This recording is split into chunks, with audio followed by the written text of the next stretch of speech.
Hello and welcome.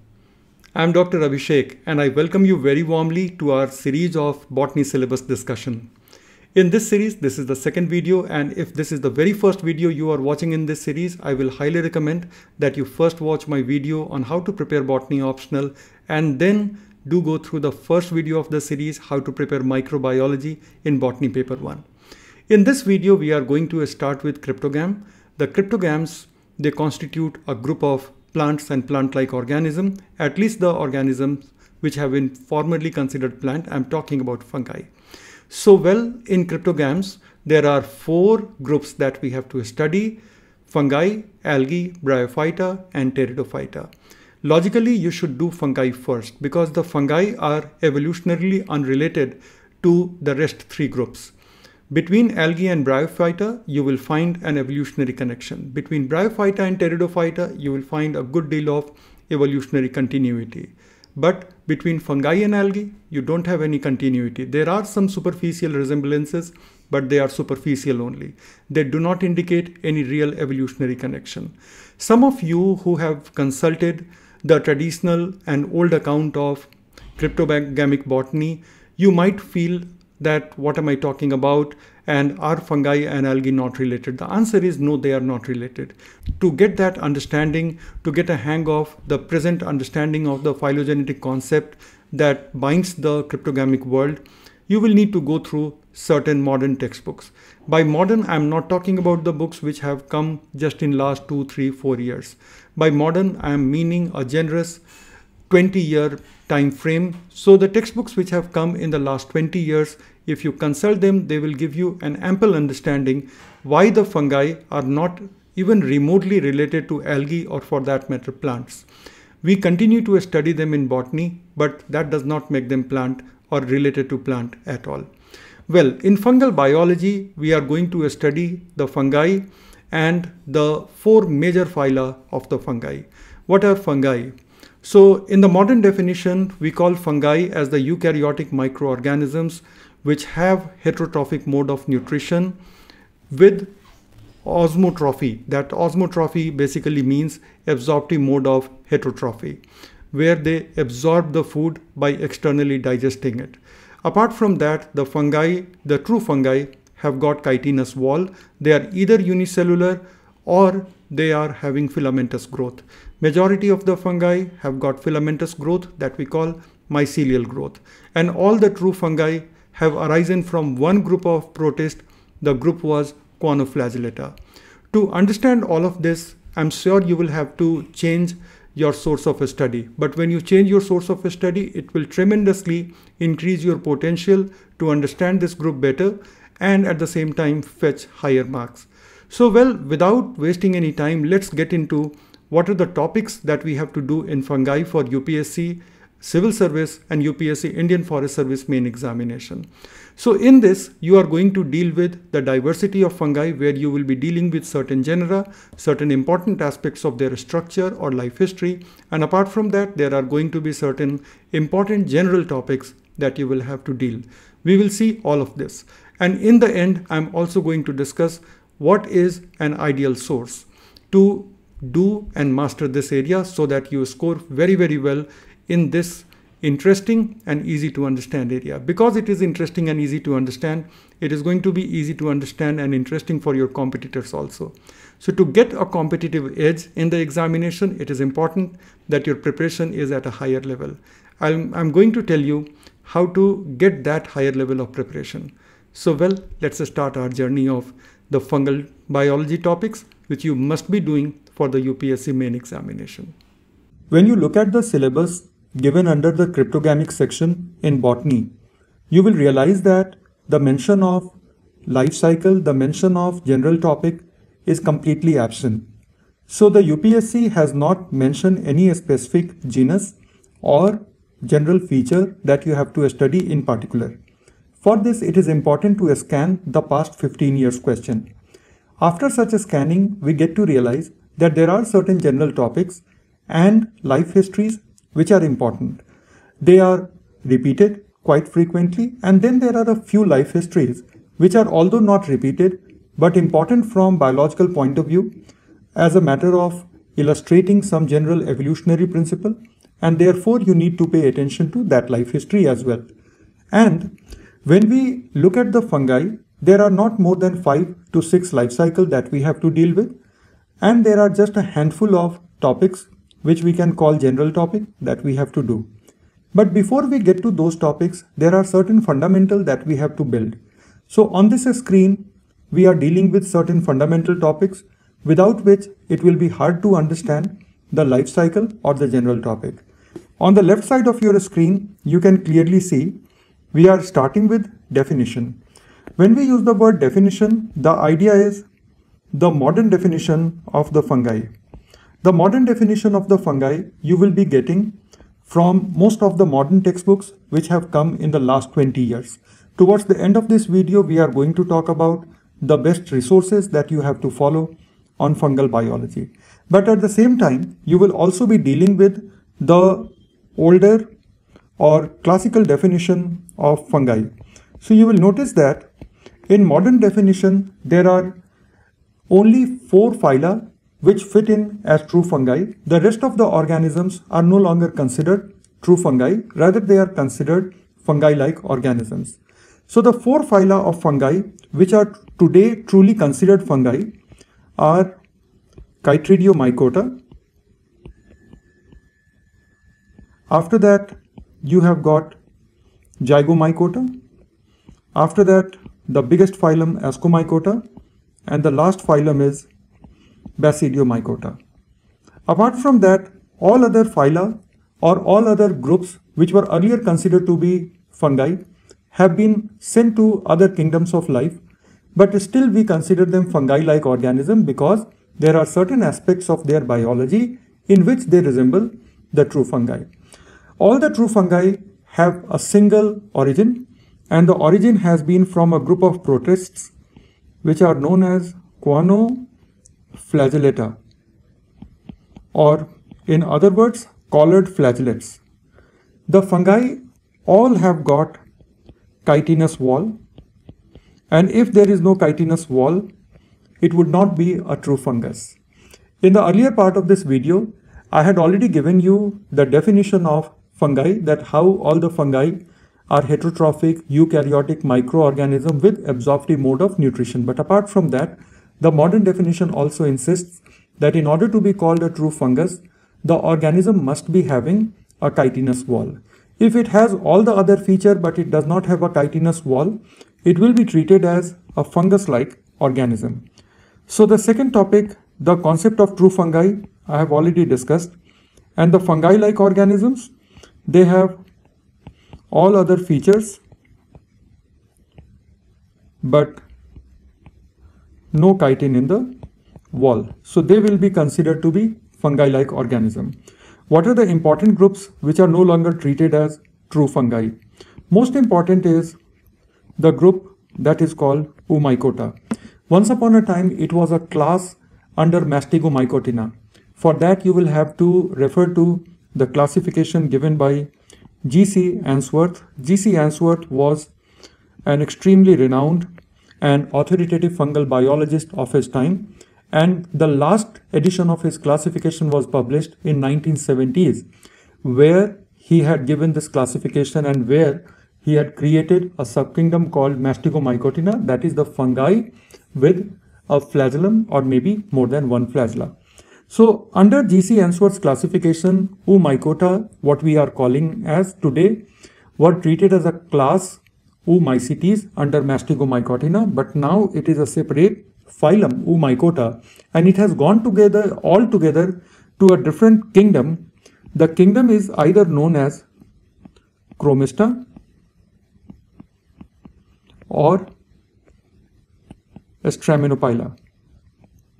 Some of the books also use Straminiphylla.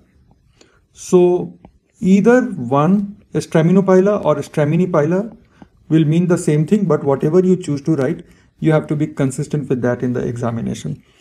Other group that is important among the fungi-like organism would be Plasmodiophoromycota. Plasmodiophoro, and then you can add mycota to it. And another group which was once again treated as true fungi, but no longer a true fungus is Myxomycota. So these are the three very important groups which are no longer having the status of true fungi. So in what other respects the true fungi and fungi-like organism differ from each other, that you need to know. And you will be doing well by using a comparative table of fungi and the fungi-like organisms. So my advice is that there has to be a table of comparison that you have to prepare. And in this table of comparison, you will be doing fungi versus fungi-like organisms, then traditional versus modern concept of the fungi.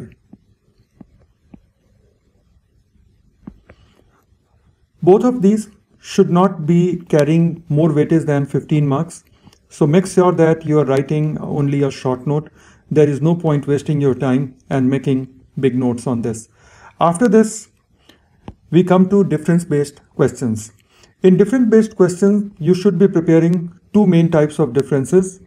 One, fungi versus algae, because once upon a time in the book Cryptogamic Botany by a Smith, very famous book. So in Cryptogamic Botany of a Smith, they both were treated under Thylophyta, and that gives a reason for many people to consider that fungi and algae are related. But I have discussed with you, I have told you that fungi and algae are not at all related. This is what the modern understanding says.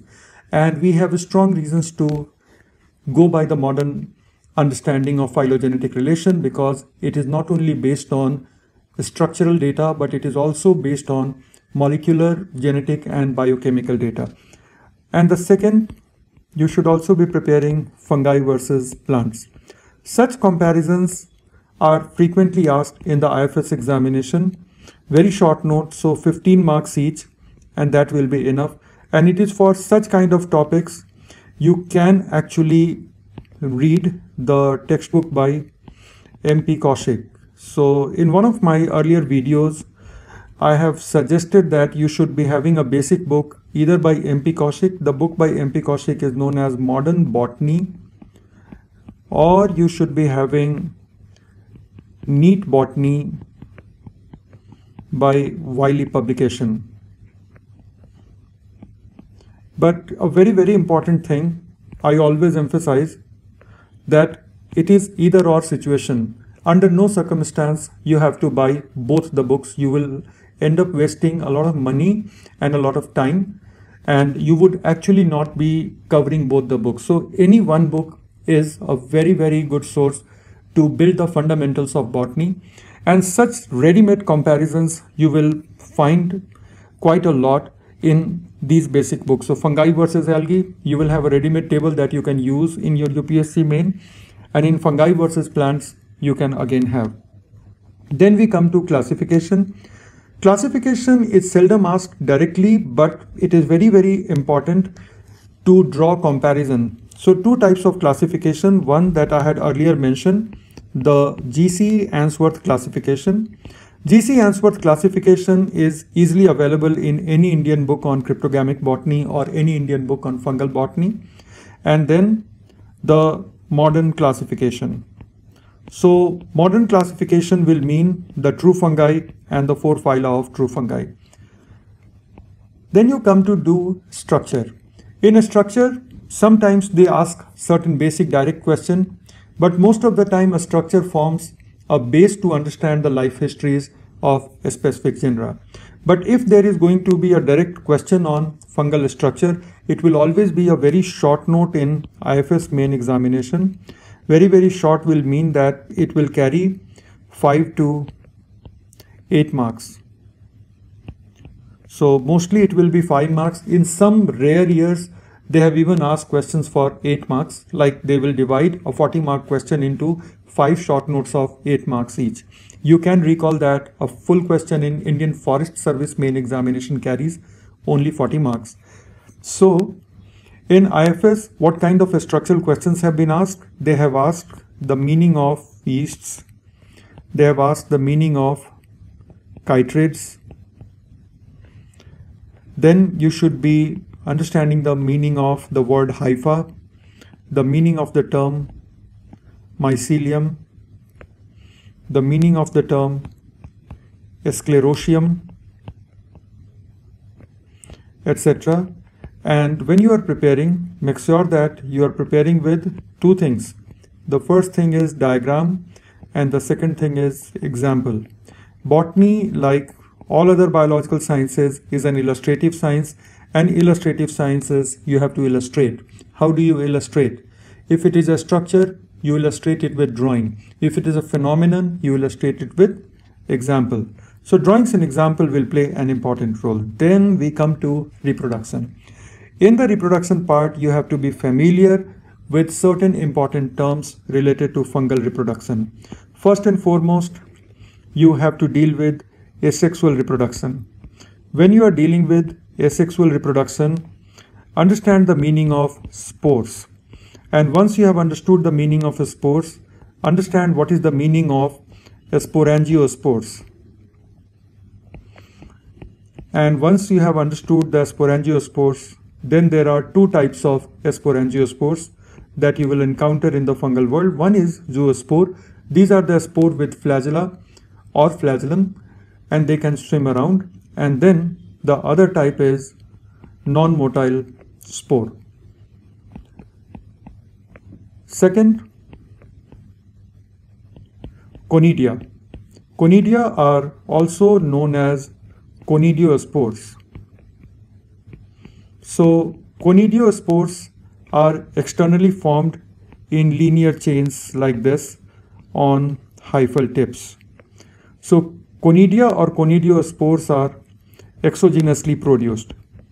So they are external in their production, whereas sporangiospores are always internally produced. So what I'm drawing is the situation in Rhizopus, where inside a closed sac a lot of spores are developed. So sporangiospores internally arise inside the sporangia, whereas conidia, we also call them conidiospores, they exogenously arise. Once you are familiar with these terms, make sure that you know the relevant modifications. For example, one of the modification in conidia is Sphaeciliospores. So in which genus do you find Sphaeciliospore? When you study the life cycle, you will realize that Sphaeciliospores are present in Claviceps. Claviceps is a genus of Ascomycota. Apart from modification, you need to know the structural drawings here.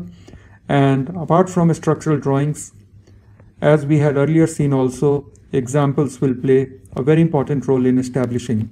In paper 1, to score well, you certainly need to draw the figure and you need to remember one or two examples. After you have familiarized yourself with asexual spores, then you have to cover sexual reproduction.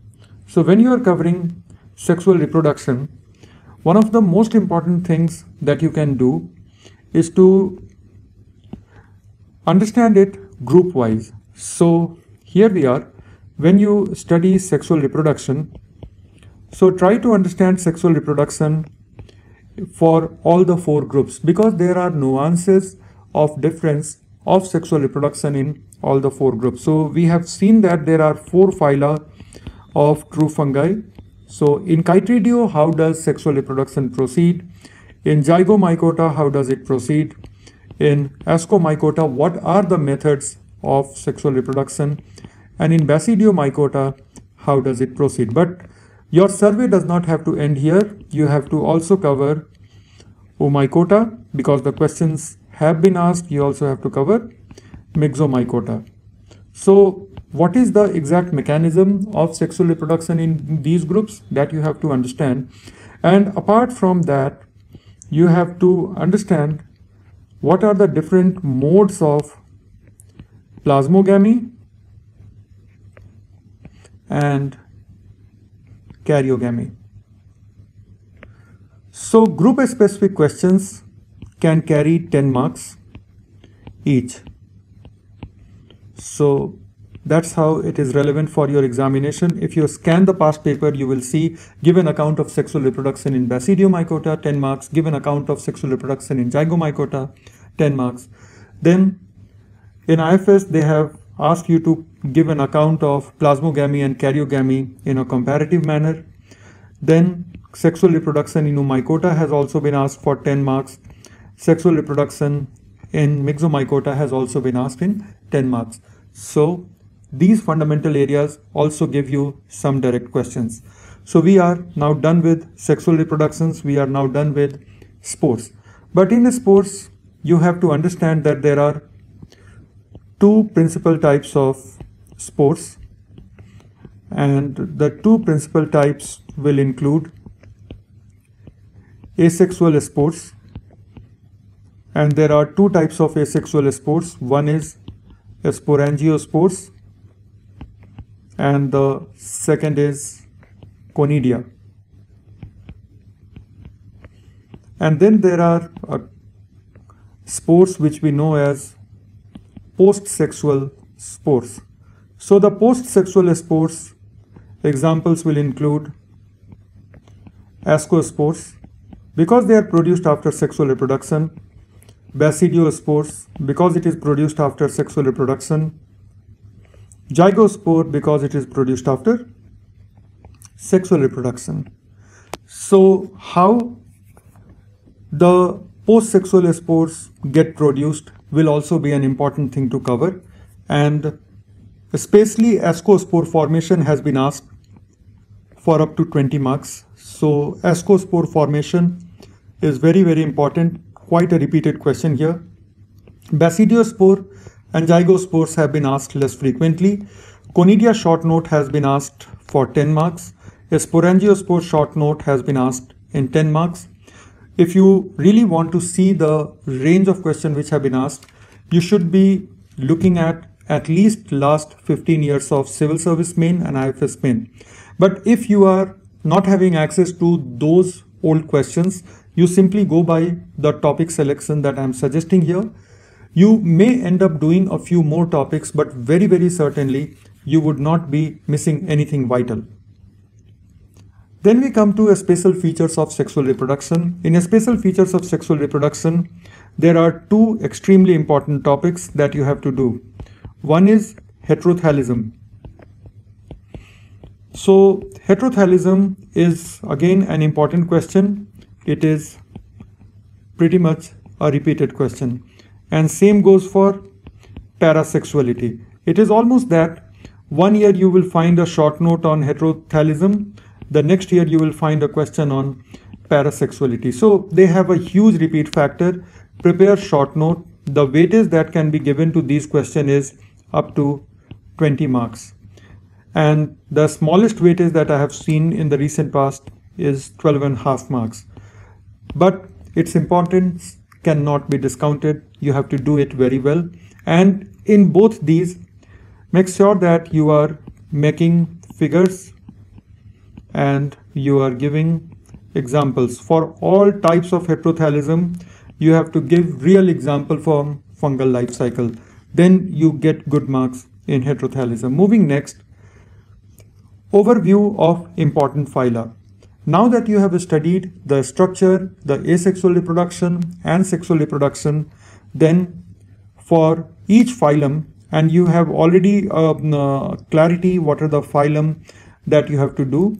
But again, for the sake of making it more clear, you have to do Chytridiomycota, you have to do Zygomycota, you have to do Ascomycota, Basidiomycota,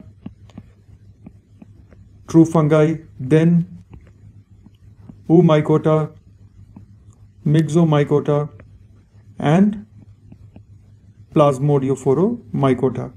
So these are the 7 phyla you have to deal with. These are fungi-like organisms. These are true fungi. And for each phylum, you have to do structure, you have to do asexual reproduction, you have to do sexual reproduction. This will be very helpful in answering comparison based questions. So any two phylum can be asked to be compared. For example, Zygo and Asco, compare them. Similarly, Asco and Oomycota, compare them. Asco and Basidio, compare them. These comparisons normally carry between 12.5 to 20 marks weightage. So you have to prepare. And apart from that, there is one important question that I can think of is how Ascomycota and Basidiomycota are sister clades. These two groups are sister phyla. How they are, there are clear-cut evidences you need to know. This can be given in a good year up to 15 marks weightage. After that, you have to do group-specific things. Chytridiomycota, just a general account of diversity. General account of diversity. Apart from that, all the other aspect you have already done here. When we wrote in Chytridiomycota, you have to do a structure, asexual and sexual. So that means you don't need to do anything else. Something that you have already done, a structure and reproduction. That's what you have to do. And there is no life cycle that you have to study. Then you turn your attention to Zygomycota. A structure and reproduction you have already done. But in this case, you need to do two life cycles. One is Rhizopus and second is Mucor. When you are doing life cycle, pay more attention to reproduction.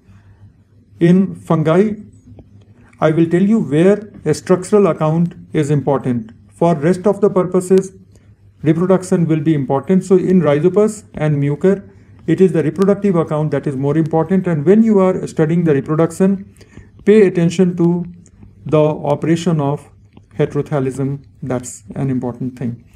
Then you come to Ascomycota. Ascomycota is the biggest phylum of the fungal world.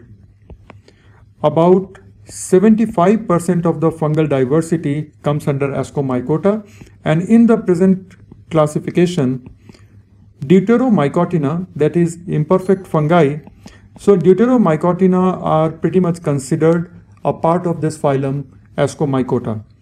In Ascomycota, you have already done a structure and reproduction, but then you have, if you recall, you have also done ascospore formation.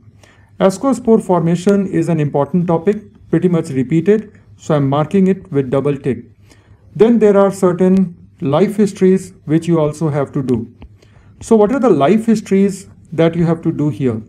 This is the biggest phylum, so there are a few life histories that you will have to pay attention to. First is Saccharomyces. Second is Neurospora. Third is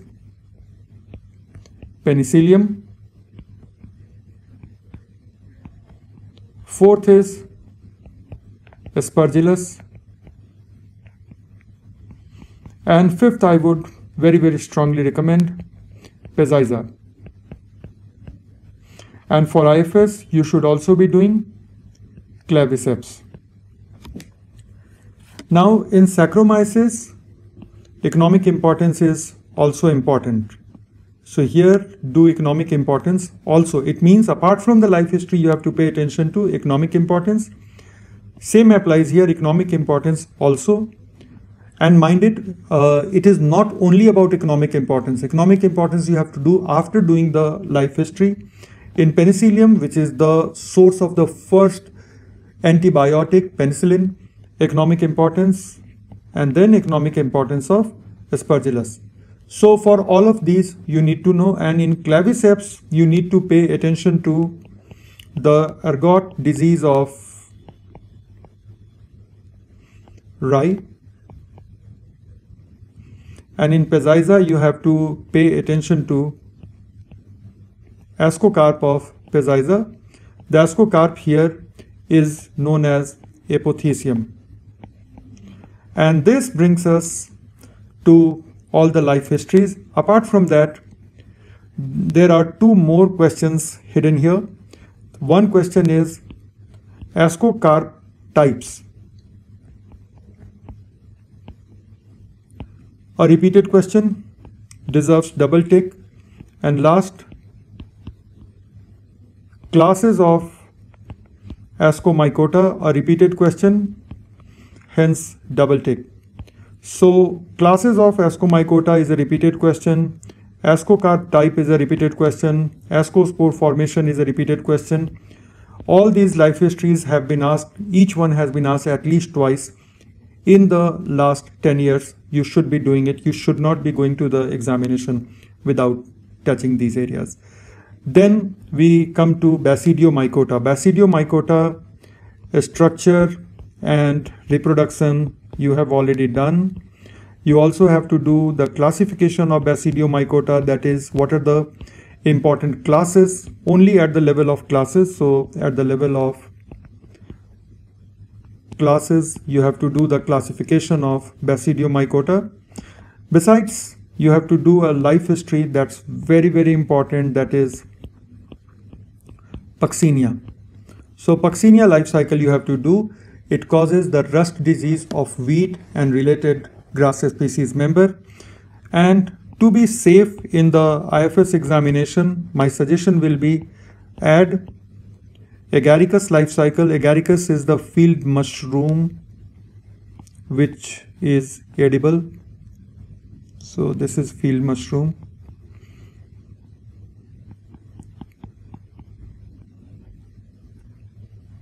So Agaricus life cycle you have to add, and you also have to add the life cycle of plant pathogen Astilago. Especially for IFS, you will need to increase the range of genera a little bit, but that will really help you. Besides, nothing else has to be done in Basidio. And one of the earlier questions, you have already treated Basidio as to how we will compare between Asco and Basidio. So that will take care of the things. Inumycota, you have to do Phytophthora life cycle and also compare it with Pythium life cycle. They both are important plant pathogen. It causes soft rot diseases or damping of the seedlings, and then Phytophthora causes the late blight of potato. So Phytophthora is the plant pathogen that has been responsible for the Great Irish Famine, very important. And apart from that, Albugo, which causes white rust disease in the crucifers, that is the members of Brassicaceae. These two life cycles you have to do. And last but not the least, be prepared. They both are repeated questions, so I'm double ticking it. And be prepared with unique features of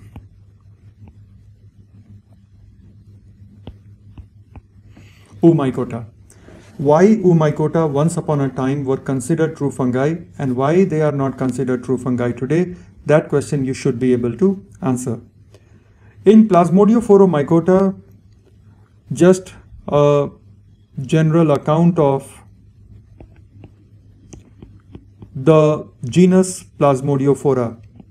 The genus Plasmodiophora is quite important for the civil service main examination, especially from plant pathology point of view. In plant pathology, you will see the club root disease of the brassics, and the club root disease of the brassic is caused by this pathogen Plasmodiophora brassicae, and that's exactly why you do need to cover Plasmodiophora. As such, in the examination you wouldn't find the life history being asked, but the disease caused by this pathogen, that is called club root disease, is the disease that has been asked in the civil service main examination, so you have to do it. And lastly, Myxomycota, only the general characters, and after general characters, I'm supposing that you have already done a structure and reproduction, so that will suffice. Nothing else has to be added here. It's a small topic, no life history to be done. Applications, beneficial aspects of fungi you have to do, And in beneficial aspects, what all you are going to do? In beneficial aspects, you have got industrial application, you have got and within industry, there are several industry, but food and beverage industry are very, very important. Then pharmaceutical applications, then agricultural applications, edible fungi, and other aspects. In harmful, plant diseases, human diseases caused by the fungi, food and other spoilage, plus other harmful impacts of fungi. So these are two short notes that you should be preparing for about 15 marks individually, and you will be completely safe with respect to fungi. And finally, you have the topic of lichens. So lichens are essentially symbiotic associations between fungi and algae. So in lichens, you have to do nature of association. That's the first question. Second thing that you have to do is the structure of lichen and the types of lichen. So once you understand the structure, you will be able to do the structural types of lichens. Third, you are going to do in lichens the reproduction of lichens. And after that, you will be doing importance. In importance, ecological importance of lichens and economic importance of lichens. Now, nature of association is a separate question in itself for about 15 marks, nature of association plus structure and types. Similarly, structure and reproduction is a separate question for 15 marks. Ecological importance has been asked for 10 marks. Economic importance has also been asked for 10 marks. So within lichens, you can see 4 potential questions. I had created a heading called miscellaneous, but after doing these many topics, you really do not need to touch any other life history or any other general topic. So we will come directly to the books. What to read for fungi? If you ask me what is the single most comprehensive, most authoritative, accurate and modern account of fungi, this is the book that you will be reading. Introductory Fungi by Charles J. Alexopoulos, Meems and Blackwell. This book is available in Indian reprint, which is not too costly. But if you are not comfortable with the narrative style of writing that most of the international authors follow, please do not buy this book, because like any other international book, it has been written in a narrative style, and this narrative style will need a lot of language conversion before you can extract an answer out of it. So don't buy this book if you don't want to spend that much time or effort. Then your alternative will be Textbook of Fungi, the Textbook of Botany by Singh, Pandey and Chan. It is brought by Rastogi publication. It is an excellent single book to cover entire cryptogamic botany, and they also have gymnosperm covered in this book. So one book covers all the 4 cryptogamic groups: fungi, algae, bryophyta, pteridophyta, plus this book covers gymnosperm. So a single source written in a concise, examination friendly manner. What's the problem in this? First, it does not deal with the modern concept of fungi, fungi-like organism. It does not deal with the modern classification of fungi. So a lot of modern things you will be missing in this book. For that, you will have to rely on internet resources. Similarly, the modern insight into heterothallism, the modern insight into parasexuality, these things are completely missing in this book. So these are a few things which you will miss out, which you will have to prepare from the internet. The third source is my study material, which I offer as a part of my mentorship program or my online program. So my notes, they cover all the relevant content taken from not only Meems and Alexopoulos, but also other recent books like the new edition of Webster, new edition of Deacon, so on. And then I have Indianized the language. So this is all on fungal biology. It will take you almost a week or 10 days to prepare. This series is meant to be a weekly series. So in approximately a week's time, I'll be coming up with the next video on cryptogamic botany that will cover how to prepare algae. Please stay with this series. If you stay with the series, if you follow the roadmap that is provided in the series, that will certainly boost your botany preparation tremendously. So till we meet again, keep working hard, and goodbye and good luck from my side. Thank you for watching and listening to me. Thank you.